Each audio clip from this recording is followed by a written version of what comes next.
It is during my time in Parliament that it's become a convention that this House authorises military action, whereas previously it was for a Prime Minister to do under the guise of royal prerogative. Sometimes they would involve the House of Commons, most often they didn't. And this new convention, I believe, places a responsibility on members of Parliament to weigh up the arguments and vote according to their conscience rather than a parliamentary whip. I'm not sure if other parties are whipped on this vote or not, but what I'm pretty sure about is that nobody on any side of this House would seek to justify their vote tonight by pleading that whilst they disagreed or agreed with the proposition, the whip forced them to vote the way they did. On votes such as this, with the exception of the front bench perhaps, the whip is irrelevant. So whilst I'm grateful to the Shadow Cabinet for the free vote my party has been afforded, I don't think it will make the slightest difference to the way we make our decision. I intend to vote for the motion this evening for one basic reason.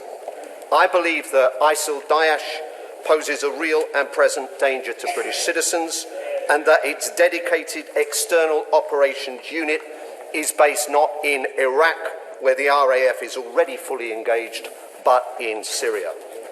This external operations unit is already responsible for killing 30 British holidaymakers on a beach in Sousse, and a British rock fan who perished along with 129 others in the Paris atrocity a few weeks ago.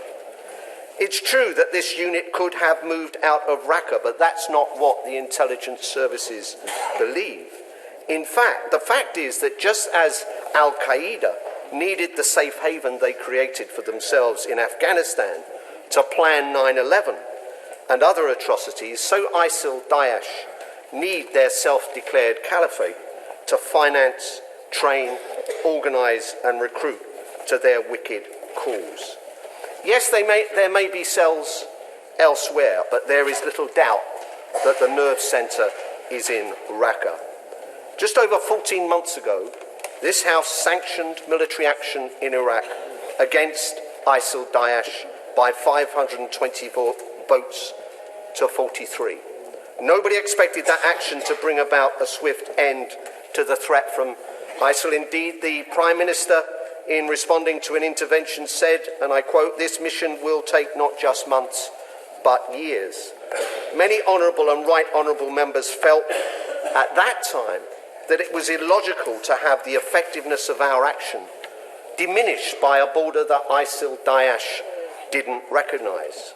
We were inhibited by the absence of a specific UN resolution. And so there was some justification for this House to confine its response to one part of ISIL-held territory in September 2014. There can surely be no such justification in December 2015. No such justification after Paris. No such justification given the request for help from our nearest continental neighbour and close ally in response to the murderous attack that took place on 13th of November. No such justification, I'll give way in a second, no such justification after UN Security Council Resolution 2249. Paragraph 5 of that resolution unanimously agreed, and I quote, "calls upon member states that have the capacity to do so to take all necessary measures to eradicate the safe haven ISIL has established over significant parts of Iraq and Syria." I give way. I thank the honourable member for taking my question. Can I put the point, which I would have put to the honourable member for South Derby? A similar call from France was met by Germany, with Germany sending reconnaissance aircraft but refusing to bomb. Mr. Speaker, Germany are constrained by their history, but the point I'm making is that after recent events, where we sit now in this Parliament, having authorised military action by the RAF in Iraq, we can no longer justify not responding to that by extending our operations into Syria. If we ignore That part of UN Resolution 2249 that I've just mentioned, we're left supporting only the pieties contained in the other paragraphs, unequivocally condemning, expressing deepest sympathy, reaffirming that those responsible must be held to account. In other words, Britain, this country, will be expressing indignation whilst doing nothing to implement the action unanimously agreed in a motion which, in our role as chair of the Security Council, we had helped to formulate. Furthermore, there is no argument against our involvement in attacking ISIL-Daesh in Syria that cannot be made against our action in Iraq, where we've helped to prevent ISIL's expansion and reclaimed 30% of the territory it occupied. As the Prime Minister set out in his response to the Foreign Affairs Select Committee, I'll give one a second.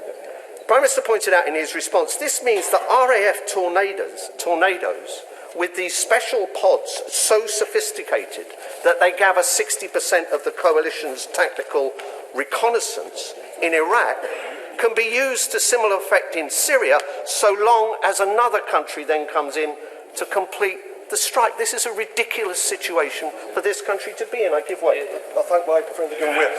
Is the difference, though, in Iraq to Syria, that on the ground in Iraq is a long-established ally of ours in the Kurds, in the Peshmerga, who actually want to work with us. We haven't got that in Syria. We've got what the Prime Minister is now describing as a patchwork. I think my honourable friend, as always, makes a really important point. I've just reread the Hansard from that debate we had back in September 2014. This wasn't raised by anyone, incidentally. The issues of what comes next, and it's a very important consideration, and we've expressed concerns on all sides of the House. It mustn't stop us responding to what happened in Paris, responding to Resolution 2249, and the request for all countries with the capability to act now. The UN resolution didn't say, let's delay this, it said to act now. And I don't believe there's anybody in this House that believes that defeating this motion tonight will somehow remove us from the line of fire, that ISIL-Daesh and its allies will consider us to no longer be a legitimate target for their barbaric activities. The 102 people murdered in Ankara were at a peace rally. The 7 plots foiled by the security services so far this year were all planned against us before this motion was even conceived. Our decision today will not alter ISIL-Daesh's contempt for this country and our way of life one iota. But it could, I believe, affect their ability to plan and execute their attacks. If it doesn't destroy this capability in Syria, it will force their external operations unit to move, and in so doing make it more exposed and less effective. The motion presents a package of measures which will be taken forward by the international community to bring about the transformation in Syria that we all want to see, and we're promised regular updates as part of this motion on that aspect. Furthermore, Mr. Speaker, I believe it meets the standards that many members will have set for endorsing military action now that the Convention applies. Is it a just cause? Is the proposed action a last resort? Is it proportionate? Does it have a reasonable prospect of success? Does it have broad regional support? Does it have a clear legal base? I think it meets all of those criteria. I find this decision as difficult as anyone to make. I wish I had, frankly, the self-righteous certitude of the finger-jabbing representatives of our new and kinder type of politics who will no doubt soon be contacting those of us who support this motion tonight. But I believe that ISIL-Daesh has to be confronted and destroyed if we are to properly defend our country and our way of life. And I believe that this motion provides the best way to achieve this objective.